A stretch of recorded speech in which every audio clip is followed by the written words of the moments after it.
مجھے لگتا ہے خوراک کی کچھ کمی تھی کیونکہ ایک دو دن سے طبیعت ناساز محسوس ہو رہی تھی۔ فی الحال میں بکری کو جنگل کی طرف لے جاتے ہوئے ہلکان ہوا جا رہا تھا۔ گھر میں فی الحال راشن کے نام پر ایک دانہ بھی موجود نہ تھا۔ مجھے اس بات کی بھی گہری فکر تھی کہ اب آگے کیسے گزارا ہوگا، اسی لیے جنگل میں چلا آیا تھا تاکہ یہاں سے لکڑیاں کاٹ کر بیچ دوں اور کچھ پیسے کما کر راشن خرید لوں۔ اب اس دکان والے نے ادھار دینا بھی بند کر دیا تھا۔ پہلے ہی اس کے بہت زیادہ پیسے جمع تھے، وہ نہیں چاہتا تھا کہ اس کے مزید پیسے جمع ہوں، تو اس نے پچھلے دنوں سختی سے ادھار دینے سے منع کر دیا اور کہا پہلے پچھلا ادھار چکاؤ، اس کے بعد ہی تمہیں نیا ادھار دوں گا۔ میں بے حد مایوسی کے عالم میں وہاں سے نکل آیا تھا۔ میری منت فریاد اور بری ہوتی ہوئی حالت بھی کسی کے کام نہ آئی تھی۔ مجھے اپنی اتنی فکر نہ تھی جتنی اپنی 10 سالہ بہن اور بیمار ماں کی تھی۔ اس کی وجہ یہ تھی کہ اماں کا جب تک علاج چل رہا تھا تب تک انہیں دوائی کی ضرورت تھی اور اچھی خوراک کی بھی، اور میری چھوٹی بہن اتنی معصوم اور اتنی کم عمر تھی کہ اسے بھوک برداشت نہ ہوتی، حالانکہ وہ میری تسلی کے لیے مجھے کہہ دیتی کہ بھائی مجھے بھوک نہیں، مگر میں جانتا تھا اسے بھوک لگی ہے، وہ صرف میرا دل رکھنے کی خاطر ایسی بات کر رہی ہے۔ ابھی بھی ان دونوں کا خیال کر کے میں گھر سے نکل آیا، حالانکہ نکلتے وقت اماں نے مجھے منع بھی کیا اور کہا صابر بیٹا تمہاری طبیعت ٹھیک نہیں، تم ابھی آرام کرو، جبکہ میں اماں سے یہ کہہ کر چلا آیا تھا اماں کچھ دیر میں لوٹ آؤں گا۔ آپ کو پتہ تو ہے کہ میں اس طرح ہاتھ پر ہاتھ رکھ کر گھر میں نہیں بیٹھ سکتا، کھانے کے لیے کچھ موجود نہیں اور مجھے آپ دونوں کی فکر کھائے جا رہی ہے۔ اماں گہری سانس بھر کر رہ گئیں۔ مجھے معاف کرنا میرے بچے، تمہارے باپ کی ذمہ داریاں تمہارے نازک کندھوں پر آن پڑی ہیں، یہ کہہ کر اماں نے رونا شروع کر دیا اور میں بھاری بھرکم دل و دماغ لیے جنگل کو نکل آیا تھا۔ میری بکری بھوکی تھی، اسی لیے اس نے بہت کم دودھ دیا تھا۔ میں نے سوچا تھا بکری بھی جنگل سے پیٹ بھر کر چارہ کھا لے گی اور میں بھی اپنے لیے لکڑیاں توڑ کر لے آؤں گا۔ میں چلتے چلتے کافی آگے نکل آیا، پھر ایک جگہ منتخب کر کے بکری کو ایک طرف آزاد چھوڑا، وہ گھاس چرنے لگی، میں لکڑیاں کاٹنے میں لگ گیا۔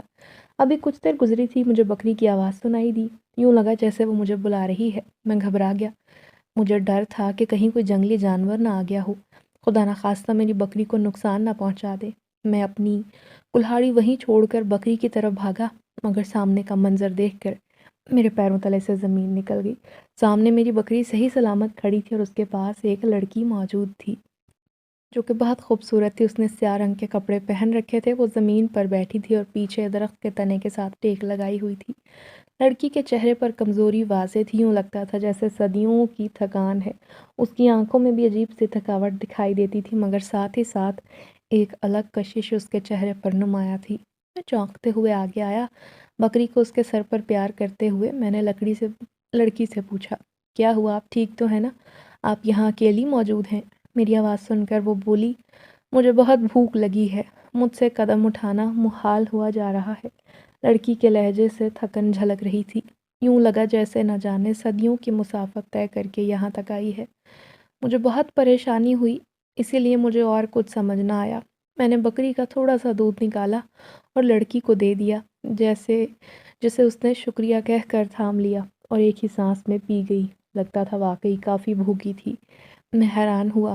اس نے کہا تمہارا بہت شکریہ، مجھے یہ پی کر بہت سکون ملا ہے۔ میں مسکرا دیا۔ وہ بولی تم یہاں کیا کر رہے ہو جبکہ تمہارے چہرے پر بخار کی سرخی ہے؟ یوں لگا جیسے تم بیمار ہو۔ لڑکی کی گہری نگاہوں اور سمجھداری کو میں نے دل ہی دل میں سراہا اور کہا ہاں واقعی طبیعت کچھ ٹھیک نہ تھی، مگر میں جنگل میں لکڑیاں کاٹنے آیا تھا کیونکہ گھر میں راشن نہیں، ماں اور بہن بھوکی بیٹھی ہیں۔ میں نے بے اختیار لڑکی کو بتا دیا، مگر میں دل ہی دل میں شرمندگی محسوس کرنے لگا، جبکہ وہ کہنے لگی کوئی بات نہیں، محنت میں ہی عظمت ہے، تم لکڑیاں کاٹو، یقیناً تمہاری محنت کا انعام اللہ تمہیں ضرور دے گا۔ اس لڑکی کی باتوں نے مجھے ایک نیا حوصلہ دیا تھا۔ میں نے مسکرا کر اسے دیکھا اور فوراً لکڑیاں کاٹنے لگا۔ تب تک وہ وہیں بیٹھی رہی، آہستہ آہستہ میری بکری کو پیار کر رہی تھی۔ بکری بھی جیسے اس سے مانوس ہو گئی، بار بار اس کے گرد چکر لگاتی۔ تبھی عصر کی اذان ہونے لگی اور تھوڑا تھوڑا اندھیرا پھیلنے لگا۔ یہ جنگل کا خاصا گھنا علاقہ تھا، یہاں بے شمار پیڑ تھے اور یہاں اندھیرا جلدی محسوس ہونے لگتا۔ میں نے چیزیں سمیٹی، لکڑیوں کا گٹھڑ باندھا اور اسے کندھے پر اٹھایا، بکری کی رسی پکڑی، مگر اس لڑکی کو وہیں بیٹھے دیکھ کر نہ جانے کیوں خیال آیا تو اس سے پوچھ لیا، آپ کیا گھر نہیں جائیں گی؟ میری بات سن کر اس کے چہرے پر عجیب سا دکھ لہرانے لگا۔ میرا کوئی گھر نہیں، مجھے میری سوتیلی ماں نے گھر سے نکال دیا تھا، اسی وجہ سے یہاں چلی آئی۔ چل چل کے تھک گئی تو پیڑ سے ٹیک لگا کر بیٹھ گئی، اور پھر اللہ نے تمہیں فرشتہ بنا کر بھیج دیا کہ تم نے مجھے بکری کا دودھ دیا۔ اس لڑکی کی کہانی سن کر مجھے دکھ ہوا۔ آپ ایسا کریں، آپ میرے ساتھ گھر چلیں، یہ جگہ تو محفوظ نہیں، جنگلی جانور یہاں آس پاس بہت عام ہیں، خدا نخواستہ آپ کو نقصان پہنچ سکتا ہے۔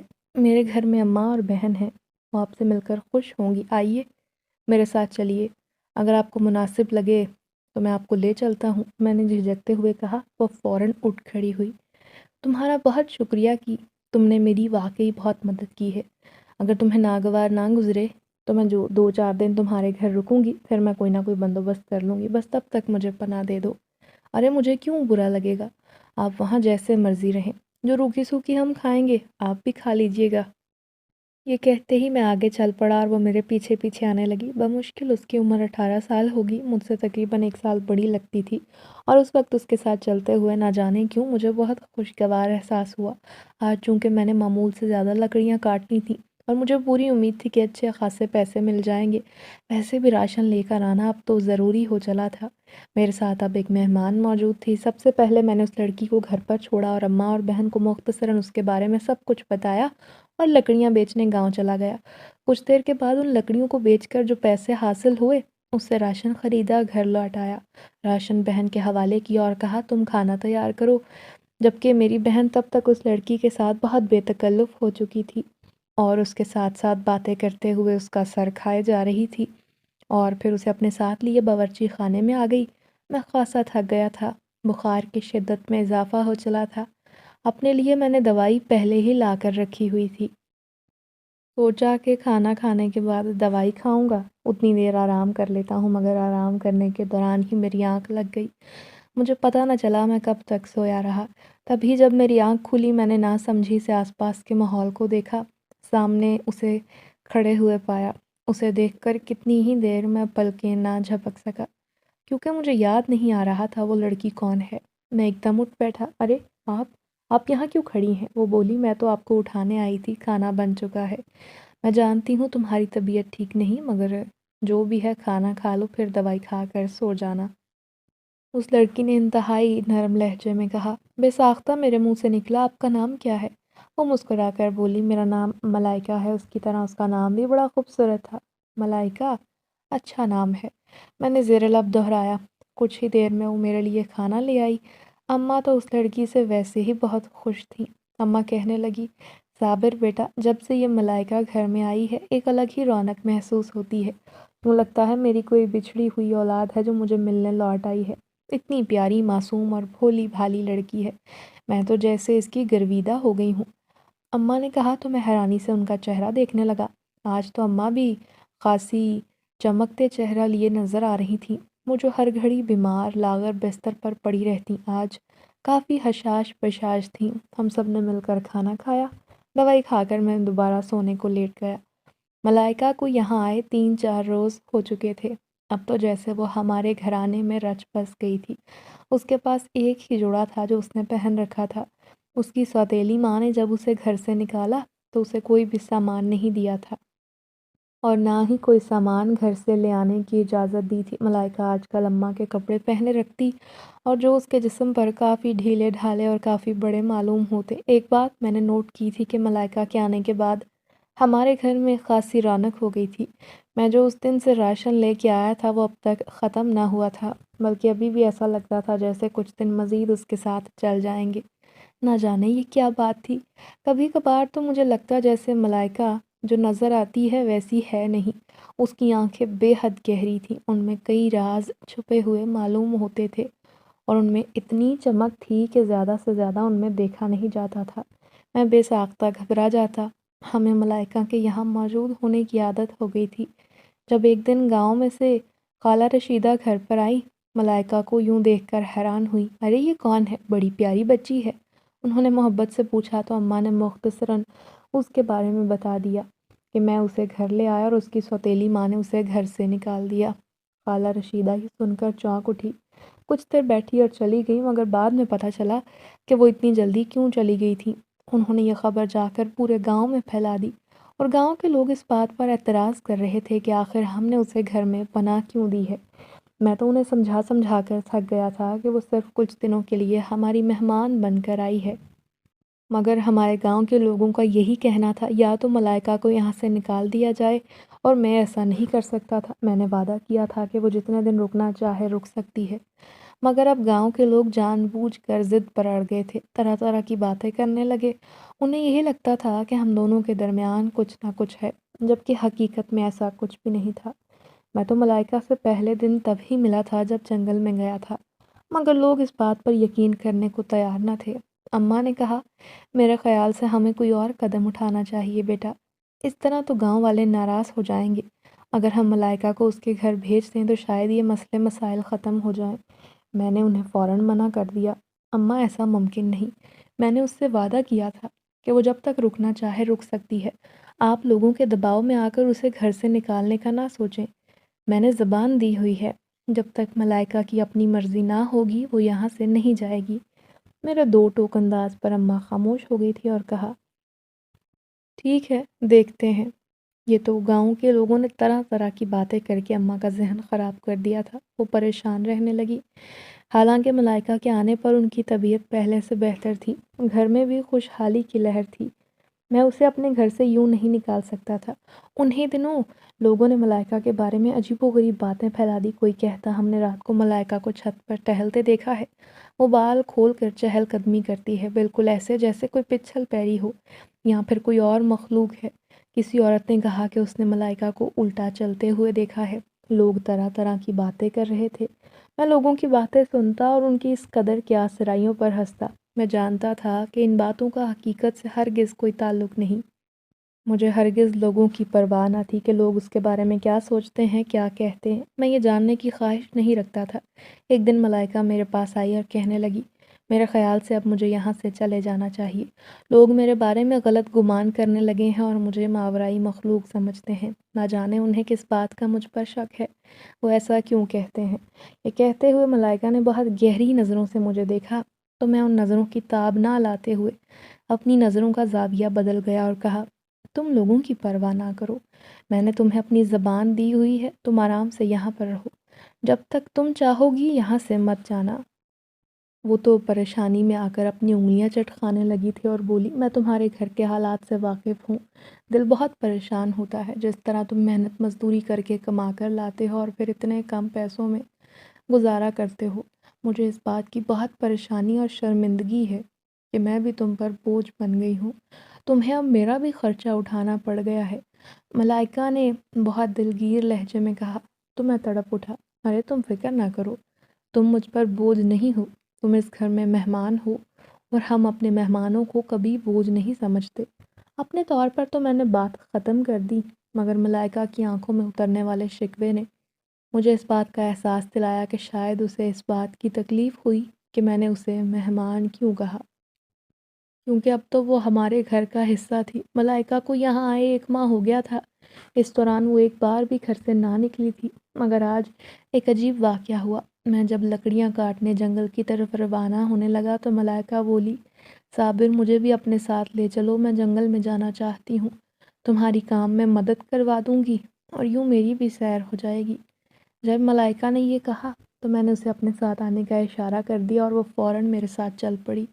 آج ملائکہ کے ساتھ جاتے ہوئے راستے میں گاؤں کے کئی لوگوں نے ہمیں دیکھ کر باتیں بنانا شروع کر دیں۔ مجھے دیکھ کر وہ ایک دوسرے کے کان میں گھس کر بات کرنا شروع کر دیتے۔ مجھے بہت عجیب لگ رہا تھا اور برا بھی، مگر میں کیا کرتا؟ میں جتنا ان لوگوں کو سمجھاتا وہ نہ سمجھتے تھے، الٹا اتنی ہی باتیں بناتے۔ تبھی ملائکہ کہنے لگی، مجھے اسی جگہ پر لے کر چلو جہاں تم اس دن لے کر آئے تھے، جہاں ہماری پہلی ملاقات ہوئی تھی، میں تمہیں کچھ دکھانا چاہتی ہوں۔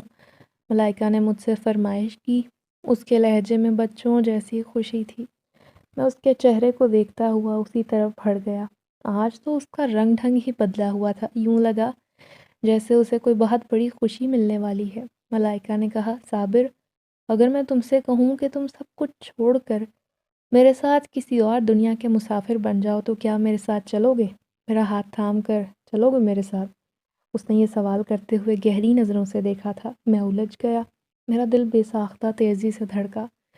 مجھے لگا یہ سوال اس نے یوں ہی نہیں پوچھا، اس کے پیچھے یقیناً کوئی بڑی وجہ ہے۔ میں نے کہا، ملائکہ، یہاں میرے گھر والے ہیں، یہاں میرا گھر ہے، میں یہ جگہ کیسے چھوڑ سکتا ہوں؟ لیکن اگر میں تم سے کہوں کہ تم اس غربت کی زندگی کو چھوڑ کر میرے ساتھ ایک عیش بھری زندگی گزارو، تمہیں بدلے میں بڑا گھر، اچھا کھانا اور ہر وہ چیز ملے گی جس کی تم خواہش کرو گے، تو کیا پھر بھی تم میرے ساتھ چلنے کو تیار نہیں ہوگے؟ ملائکہ نے جیسے میرا امتحان لیا تو میں نے بے ساختہ نام میں سر ہلایا اور اسے کہا، نہیں، میں پھر بھی نہیں جا سکتا۔ میں اپنی ماں، اپنی بہن کو کیسے چھوڑ سکتا ہوں؟ میں اس گھر کو اور اس زمین کو کیسے چھوڑ سکتا ہوں؟ یہ سب کچھ میرا اپنا ہے اور یہاں سے دور جانے کا کبھی تصور نہیں کر سکتا۔ ملائکہ کا چہرہ ایک لمحے کے لیے بجھ گیا اور کہنے لگی، کیا میری محبت بھی تمہیں یہ قدم اٹھانے پر مجبور نہیں کر سکتی؟ اب کی بار جیسے میں ایک دم خاموش ہو گیا۔ میں ہرگز سوچ بھی نہ سکتا تھا ملائکہ اتنی جلدی محبت کی بات کرے گی اور اب وہ محبت کے نام پر مجھ سے اتنا کچھ مانگ لے گی۔ تبھی ہم جنگل کے اس ایک حصے کی طرف آ گئے جہاں ہماری پہلی ملاقات ہوئی تھی۔ وہ ایک طرف کو چل پڑی اور میں ناسمجھی سے اس کے پیچھے پیچھے چلتا گیا۔ پھر کافی آگے آ کر جنگل کے گہرے حصے میں ایک دم سے تیز روشنیوں نے ہمارا استقبال کیا۔ روشنی اتنی تیز تھی کہ ایک لمحے کو میری آنکھیں چندے آ گئیں۔ میں نے بے ساختہ آنکھوں پر ہاتھ رکھ لیا۔ کچھ دیر کے بعد جب آنکھیں دیکھنے کے قابل ہوئیں تو میرے سامنے کا منظر بڑا دل فریب تھا۔ میرے سامنے ڈھیروں روشنی جل رہی تھی اور ایک بہت خوبصورت گھر، بلکہ محل کہنا مناسب ہوگا، میرے سامنے نظر آ رہا تھا۔ میں نے بے ساختہ ملائکہ کو دیکھا۔ وہ اس وقت بچوں جیسی خوشی سے محل کو دیکھ رہی تھی۔ نہ جانے کیوں اسے دیکھتے ہوئے میری ریڑھ کی ہڈی میں سرد سرسراہٹ دوڑ اٹھی۔ میں جان گیا تھا کہ وہ اس دنیا کی باسی نہیں بلکہ واقعی کوئی اور مخلوق ہے جو اس دنیا میں آ کر بھٹک گئی ہے۔ اس حقیقت کا ادراک مجھے چند لمحوں میں ہو گیا تھا۔ وہ بولی، صابر، یہ میرا گھر ہے، تم دیکھ رہے ہو، یہاں ہر شے وافر ہے۔ اس نے جب مجھے دیکھا، میں بے ساختہ نگاہیں چرا گیا، واپسی کے لیے قدم موڑ لیے۔ وہ میرے پیچھے بھاگتی ہوئی چلی آئی اور بولی، مجھے لگتا ہے تم ناراض ہو گئے ہو کہ میں نے تمہیں اپنی حقیقت نہیں بتائی، مگر سچ یہی ہے کہ میں ایک جنزادی ہوں۔ میرا تعلق جنات کے شاہی خاندان سے ہے۔ میں اپنے خاندان سے ناراض ہو کر یہاں آ کر بیٹھی تھی کیونکہ گھر والے میری رضا کے خلاف میری شادی کہیں اور کر رہے تھے اور جس کے ساتھ شادی کرنے والے تھے وہ بہت گھٹیا، کمزاد اور بد کردار جن تھا۔ اس نے کئی بار میری آبرو پر حملہ کرنے کی کوشش کی۔ وہ میری بھابھی کا بھائی تھا اور ہمارے گھر میں مقیم تھا، مگر ابا نے میرے انکار کو کسی خاطر میں نہ لایا اور انہوں نے مجھے کہا، تم شادی کرو گی تو اسی سے کرو گی، ورنہ تمہاری شادی نہیں ہوگی۔ میں اپنے گھر والوں سے ناراض ہو گئی تھی کیونکہ کوئی بھی اس مرحلے پر میرا ساتھ نہیں دے رہا تھا۔ اس دن یہاں پریشانی کے عالم میں بیٹھی ہوئی تھی۔ جب تم سے ملاقات ہو گئی تب مجھے تقدیر کے لکھے پر یقین آ گیا تھا اور میں سمجھ گئی کہ اللہ نے مجھے یہاں کیوں بھیجا تھا۔ میں جان گئی تھی کہ میری تقدیر میں تم ہو، کیونکہ میں پہلی ہی نظر کے محبت کا شکار ہو گئی تھی۔ تم مجھے بہت اچھے لگے۔ پھر جب تم نے مجھ پر ترس کھا کر اپنے گھر میں جانے کے لیے کہا تو میری تو جیسے لاٹری نکل آئی تھی۔ تمہارے ساتھ رہتے ہوئے مزید تمہاری خوبیاں جاننے کو ملی اور آج میں نے تم سے وہ بات کی کہ تم میرے ساتھ چلو تو وہ صرف اور صرف تمہارا ایک امتحان تھا۔ میں تو تمہیں اپنے ساتھ لے جانے کی بات کر کے یہ جاننے کی کوشش کر رہی تھی کہ تم اپنے رشتوں کے معاملے میں کتنے پرخلوص ہو اور کیا تم آسائشوں بھری زندگی کے لیے اپنے رشتوں کو چھوڑ سکتے ہو، مگر تم اس امتحان میں کامیاب ٹھہرے۔ ملائکہ کی باتیں میرے لیے بہت الگ تھیں اور حیرت کا باعث تھی۔ میں سوچ بھی نہ سکتا تھا کہ وہ لڑکی اتنے گہرے رازوں کی امین ہوگی۔ اس کی زندگی سراپا راز بنی ہوئی تھی اور اس وقت اس نے خود مجھے اس راز میں شامل کیا تھا۔ میں سمجھ نہیں پا رہا تھا کہ کیا کروں۔ وہ جنزادی تھی اور لوگوں کی باتیں بالکل ٹھیک تھیں۔ شاید لوگوں نے اسے پہلے پہچان لیا تھا اور میری ہی نظر کمزور تھی کہ میں اسے پہلے پہچان نہیں پایا، مگر اب کچھ ہو نہیں سکتا تھا۔ میرے اپنے دل میں ملائکہ کی محبت سر اٹھائے کھڑی تھی۔ میں اس کی محبت سے کسی طور پیچھے نہیں ہٹ سکتا تھا۔ شاید یہ اس کی محبت کی شدت ہی تھی کہ میں نے اس کی ہر غلطی کو بھلا دیا۔ میں نے یہ بھی بھلا دیا کہ اس نے مجھے اپنی حقیقت سے آگاہ نہیں کیا اور چپ چاپ میں اس کے ساتھ گھر لوٹ آیا۔ اس دن ہمارے رشتے کی ایک نئی شروعات ہوئی۔ میں آج کل اسی کے زیر اثر بہت خوش ہواؤں میں اڑتا پھر رہا تھا جب ملائکہ نے اظہار محبت کیا۔ اب تو ایسا لگتا تھا میری دنیا بدل رہی ہے۔ میں نے سوچ لیا تھا اب میں مزید محنت کروں گا، ملائکہ کے قابل بن کر اس سے شادی کروں گا، کیونکہ میں نہیں چاہتا تھا ملائکہ واپس جائے، مگر شاید قدرت کو بھی یہ منظور نہیں تھا۔ پھر ایک دن ہمارے گھر پر زوردار دستک ہوئی۔ میں جیسے چونک اٹھا، کیونکہ گھر پر اکثر گاؤں والے ہی زیادہ آتے تھے اور وہ اکثر بے تکلف انداز میں اندر چلے آتے۔ تو پھر یہ کون ہے؟ میں جب دروازے تک آیا، دروازہ کھولتے ہی سامنے اجنبی اشکال کو دیکھ کر حیران رہ گیا۔ دو اونچے لمبے مرد سامنے کھڑے تھے، ان کی آنکھوں میں عجیب سی پراسراریت نمایاں تھی۔ ایک لمحے کے لیے مجھے لگا جیسے وہ آنکھیں ملائکہ کی ہیں، کیونکہ بالکل ویسی ہی دکھائی دے رہی تھی۔ اس احساس نے میری ریڑھ کی ہڈی میں سنسناہٹ دوڑا دی تھی۔ وہ لوگ بھی بہت گہری نظروں سے مجھے دیکھ رہے تھے، ان کے چہرے پر کرختگی دکھائی دیتی تھی۔ میں نے سنبھلتے ہوئے کہا، جی کہیے آپ کو کس سے ملنا ہے؟ تبھی ان میں سے ایک شخص بہت بھاری اور گھمبیر آواز میں بولا، کیا ملائکہ یہیں رہتی ہے؟ اس شخص کے انداز میں سوال نہیں تھا بلکہ تصدیق تھی۔ بے ساختہ میں نے ہاں میں سر ہلا دی اور اس کے چہرے پر جیسے اطمینان سا چھا گیا تھا۔ تبھی وہ کہنے لگا، مجھے اس سے ملنا ہے، اسے یہاں بلاؤ۔ میں سر ہلاتا اندر چلا آیا، کیونکہ میں جان گیا تھا وہ یقیناً ملائکہ کے گھر والے تھے۔ اب جب انہیں پتہ چل گیا تھا کہ ملائکہ یہیں پر رہتی ہے تو وہ اسے لینے آ گئے تھے۔ ایک لمحے کے لیے میرا دل بجھ گیا تھا۔ میں نے خود کو کوسا کہ آخر میں نے کیوں اس بات کا اقرار کیا تھا کہ ملائکہ یہیں پر رہتی ہے۔ مجھے کہنا چاہیے تھا کہ وہ یہاں نہیں رہتی، مگر اب کچھ نہیں ہو سکتا تھا۔ نہ جانے ان کی آنکھوں نے مجھ پر کیسا سحر پھونکا کہ میں جھوٹ نہ بول سکا۔ اندر آ کے جب ملائکہ کو میں نے ان کی آمد کے بارے میں بتایا، اس کا چہرہ ایک دم پیلا پڑ گیا۔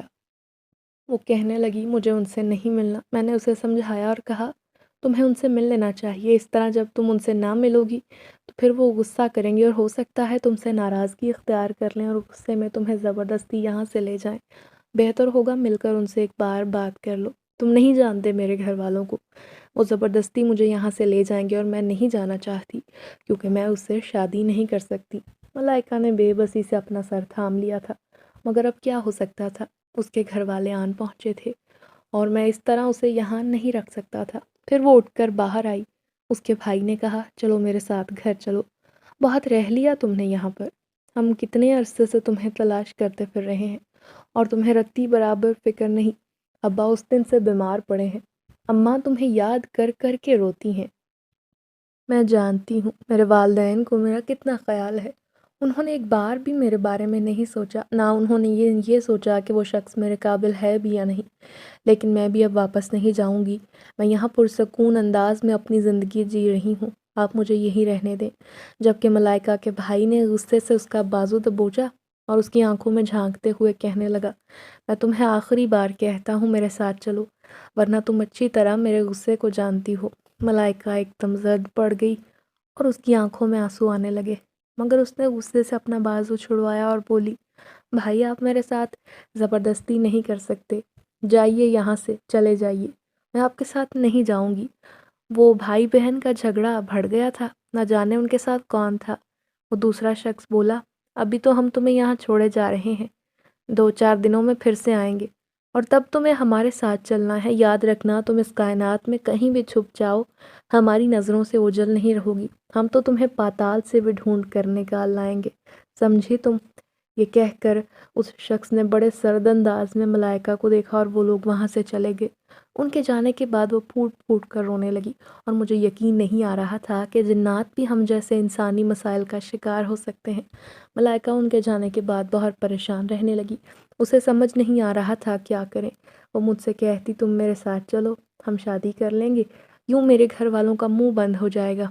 جبکہ میں اس کی بات سن کر منع کر دیتا، کیونکہ میں اس طرح شادی نہیں کر سکتا، تم میرے حالات سے واقف ہو، میں ابھی تمہاری ذمہ داری نہیں اٹھا سکتا ملائکہ۔ مگر اب اس نے مجھ پر دباؤ ڈالنا شروع کر دیا کہ یا تو تم مجھے ساتھ لے کر جاؤ یا پھر یہی رہ کر مجھ سے شادی کر لو۔ اگر تم مجھ سے شادی کر لو گے تو میرے گھر والے مجھے واپس نہیں لے کر جائیں گے، اور میں آج کل اسی سوچ کی وجہ سے پریشان تھا کیونکہ اگر میں ملائکہ کے ساتھ جاتا تو مجھے اپنی روح گروی رکھنی پڑتی اور میں ہرگز گوارا نہیں کر سکتا تھا۔ بھلا میں اپنے پیچھے اپنی ماں اور بہن کو ان حالات میں کیسے چھوڑ کر جاتا؟ تو میں نے دو ٹوک انداز میں ملائکہ کو اپنا فیصلہ سنا دیا تھا اور وہ رونے لگی، مگر اب یہ ملائکہ پر منحصر تھا۔ اگر وہ شادی کر کے اپنی طاقتوں کو چھوڑ کر میرے ساتھ رہنا یہاں پسند کرتی تو پھر میں بہت خوشی خوشی اسے قبول کر لیتا اور اسے اپنے گھر میں بسائے رکھتا اور اپنے دل میں بھی۔ لیکن اگر وہ یہاں نہ رہتی اور واپس چلی جاتی تو پھر ہمارا تعلق ہمیشہ کے لیے ختم ہو جاتا۔ ملائکہ کے بھائی کو گئے 2 دن ہو گئے تھے اور ان کی واپسی کا سوچ سوچ کر ملائکہ کی حالت خراب ہو گئی تھی۔ اس کی آنکھوں کے گرد حلقے گہرے ہو گئے تھے۔ وہ جو پہلے روز بالکل بے نیاز نظر آتی تھی آج تو عجیب اور انوکھی لگ رہی تھی۔ اسے دیکھ کر میرا دل مٹھی میں آ گیا، مگر کیا کرتا، ایسے میں اس کا ساتھ نہیں دے سکتا تھا۔ پھر ٹھیک 4 دن بعد ملائکہ کے گھر والے دوبارہ آئے اور وہ اسے اپنے ساتھ لے گئے۔ اب کی بار اس نے کوئی احتجاج نہ کیا۔ جاتے ہوئے اس کی نظریں مجھ پر تھیں، مگر میں بھی نظریں چرا گیا۔ میں نہیں جانتا کہ میں اتنا بزدل تھا یا پھر حالات کا یہی تقاضا تھا، مگر جو بھی تھا فی الحال مجھے یہی بہتر لگا۔ وہ چلی گئی اور اس کے جانے کے بعد گھر میں اداسی اتر آئی۔ اماں بھی اداس رہنے لگی تھی۔ اماں کہنے لگی وہ لڑکی کچھ ہی دنوں میں ہمیں اپنا بنا گئی ہے۔ اماں اٹھتے بیٹھتے اس کی باتیں کرتی اور میں تو جنگل میں اکثر اس حصے میں جا کر بیٹھ جاتا جہاں وہ مجھے پہلی بار ملی تھی اور ان بیتے دنوں کی یادوں کو تازہ کرتا۔ اس کے جانے کے بعد مجھے اس کی کمی بے حد محسوس ہوتی۔ کچھ دن یوں ہی گزر گئے۔ اب میں اپنے کام کی طرف دھیان دینے لگا تھا۔ جنگل سے کافی لکڑیاں کاٹ کر لے آتا، انہیں بیچتا۔ میں نے سوچ لیا تھا کہ جانور خرید کر ان کا دودھ بیچا کروں، سو میں نے 2 مزید بکریاں خرید لیں۔ اماں مجھے یوں کام میں لگا دیکھ کر خوش ہوتی، مگر انہیں اس بات کی خبر بھی تھی دل ہی دل میں کہ آخر میں کس مقصد کے لیے اتنی محنت کر رہا ہوں۔ اماں کی طبیعت بہتر رہنے لگی۔ ڈاکٹر کے مسلسل علاج سے انہیں خاصا فرق پڑا تھا۔ چھوٹی بہن اب دوبارہ اسکول جانے لگی تھی۔ اماں کی بیماری کی وجہ سے میں نے اسے اسکول سے اٹھوا لیا تھا، مگر اب اسے دوبارہ بھیجنا شروع کر دیا۔ ملائکہ کو گئے ہوئے 1 مہینہ ہو گیا تھا جب اچانک ایک دن دروازے پر زوردار دستک ہوئی۔ دستک کا انداز وہی تھا جو ملائکہ کے بھائیوں کا تھا۔ میرا دل ایک دم تیزی سے دھڑکا۔ میں بے اختیار اٹھ کر فوراً دروازے پر آیا اور پوچھا کون ہے؟ تبھی ملائکہ کے بھائی کی آواز مجھے سنائی دی۔ اس کا کہنا تھا دروازہ کھول۔ مجھے لگا کہ شاید ملائکہ دوبارہ گھر سے بھاگ گئی ہے۔ مجھے اتنی پریشانی ہوئی، میں نے فوراً دروازہ کھولا۔ کیا ہوا؟ خیریت تو ہے؟ آپ اس وقت یہاں؟ وہ فوراً بولا۔ تم اتنے گھبرا کیوں گئے ہو؟ میں شرمندہ ہو گیا۔ دراصل میں آپ کے یہاں آنے کی امید نہیں کر رہا تھا، اسی لیے آپ کی بات سن کر گھبرا گیا۔ میری وضاحت سے وہ بولا دراصل تمہیں میرے ساتھ چلنا ہوگا، تمہیں ہمارے بابا جان نے یاد کیا ہے، وہ تم سے ملنا چاہتے ہیں۔ یہ سن کر میں تو بوکھلا گیا۔ وہ کیوں مجھ سے ملنا چاہتے ہیں؟ میرا کیا واسطہ آپ لوگوں سے؟ ملائکہ میرے پاس آئی تھی، میں نے اسے صرف اس گھر میں پناہ دی تھی اور کچھ بھی نہیں۔ اس کے بعد آپ اسے لے کر چلے گئے اور اس دن سے مجھے نہیں معلوم وہ کہاں ہے، کہاں نہیں اور کس حال میں ہے۔ یہ تو تمہیں وہاں جا کر ہی پتہ چلے گا۔ تمہیں سیدھے طریقے سے میرے ساتھ جانا ہوگا، ورنہ تم جانتے ہو میں کچھ بھی کر سکتا ہوں۔ ملائکہ کے بھائی کے لہجے میں دھمکی تھی اور میں ڈر گیا۔ میں تو سیدھا سادہ انسان تھا اور یوں کسی کے ساتھ لڑائی جھگڑا مول نہیں لینا چاہتا تھا، خاص طور پر جنات سے لڑائی، یہ تو سوچ بھی نہ سکتا تھا۔ سوما کو بتا کر ملائکہ کے بھائی کے ساتھ آ گیا۔ پورے رستے عجیب طرح کے وسوسے اور خیالات ذہن میں آتے رہے۔ مجھے اس بات کا اندازہ نہیں تھا کہ مجھے کیوں طلب کیا گیا ہے۔ کبھی سوچتا کہ شاید آج میرا آخری دن ہے اور آج مارا جاؤں گا۔ کبھی یہ خیال آتا ہو سکتا ہے انہوں نے مجھے انعام سے نوازنا ہو کہ میں نے ان کی بیٹی کو پناہ دی، مگر اتنے دنوں کے بعد انہیں کیسے خیال آیا؟ عجیب طرح کے وسوسے دماغ میں چل رہے تھے۔ مجھے یہ سفر بہت طویل لگ رہا تھا۔ جنگل میں ہم اسی جگہ پہنچ گئے تھے جہاں ایک رات ملائکہ مجھے لے کر آئی تھی اور وہ وہاں پر جگنوں میں بسا ہوا محل سامنے دکھائی دے رہا تھا۔ ایک لمحے کے لیے میری آنکھیں مبہوت ہو گئیں اور ملائکہ کے خیال سے دل دھڑکنے لگا تھا۔ تبھی اس کا بھائی مجھے لے کر محل کے اندر داخل ہوا۔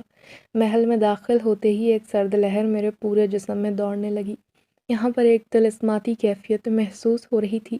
یوں لگتا تھا جیسے یہ کوئی جادوئی محل ہے اور جادو کے زور سے یہاں قائم کیا گیا ہے۔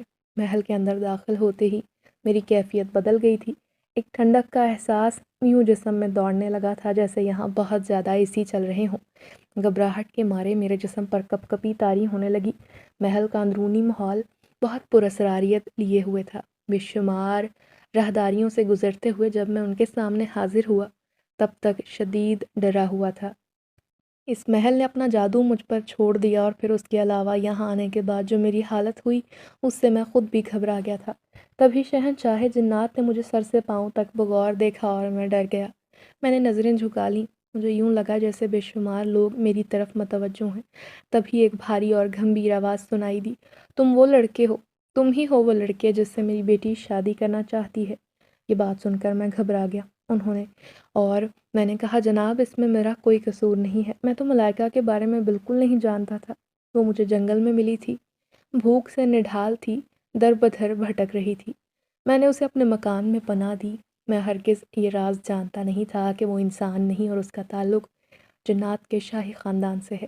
اگر یقین کریں مجھے اس بات کی رتی برابر خبر ہوتی تو شاید میں اپنے قدم واپس موڑ لیتا۔ میرے گھبرائے ہوئے انداز کو محسوس کر کے شاہ جنات نے کہا، میں اپنی صاحبزادی کی وجہ سے مجبور ہو گیا ہوں اور اس کی ضد کے آگے ہار مانتے ہوئے مجھے اس کی شادی تم سے کرنی پڑ رہی ہے، ورنہ میں جہاں اس کا نکاح کرنا چاہتا تھا وہاں وہ رضامند نہیں تھی۔ شاہ جنات کی اس بات نے مجھے چونکا دیا تھا۔ جناب یہ آپ کیا کہہ رہے ہیں؟ مجھ سے شادی؟ ہاں بالکل یہی سچ ہے۔ میری بیٹی کی شادی اگلے جمعے کو تم سے طے ہے۔ تمہیں اپنے گھر والوں کو لے کر آنا ہوگا۔ میری بیٹی چونکہ اس دن سے بھوکی پیاسی ہے، نہ جانے تم نے اس پر کون سا جادو کر دیا ہے لڑکے کہ اسے کچھ اور دکھائی نہیں دیتا۔ اسی دن سے بیمار پڑی ہے۔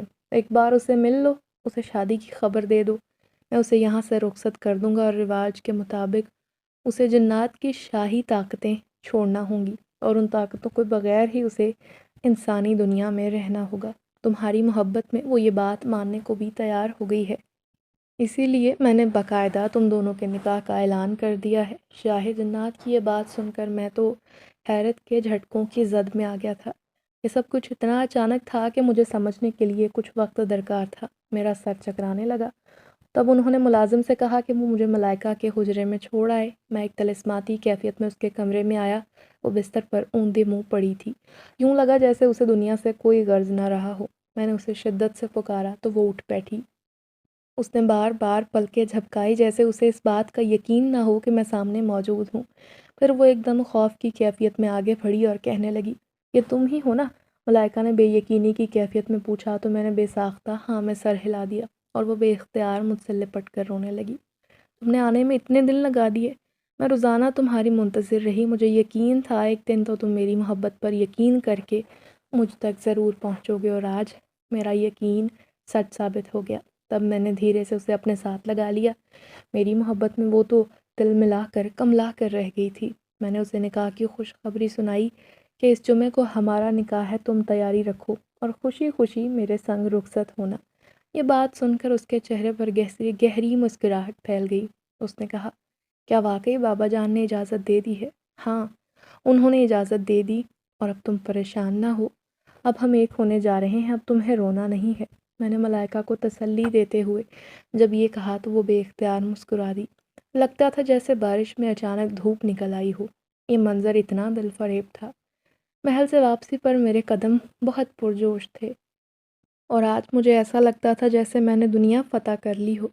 گھر آیا تو اماں پریشان بیٹھی تھی کیونکہ انہیں معلوم تھا ملائکہ کے گھر والے مجھے لینے آئے تھے، اور جب میں نے انہیں پہنچ کر اپنی خیریت کی اطلاع دی اور پھر نکاح کا بتایا تو وہ بے حد خوش ہوئیں، کیونکہ وہ بھی دل سے ملائکہ کو پسند کرتی تھی۔ اور اس دن ہمارے گھر میں ایک لمبے عرصے کے بعد خوشیاں ناچنے لگی۔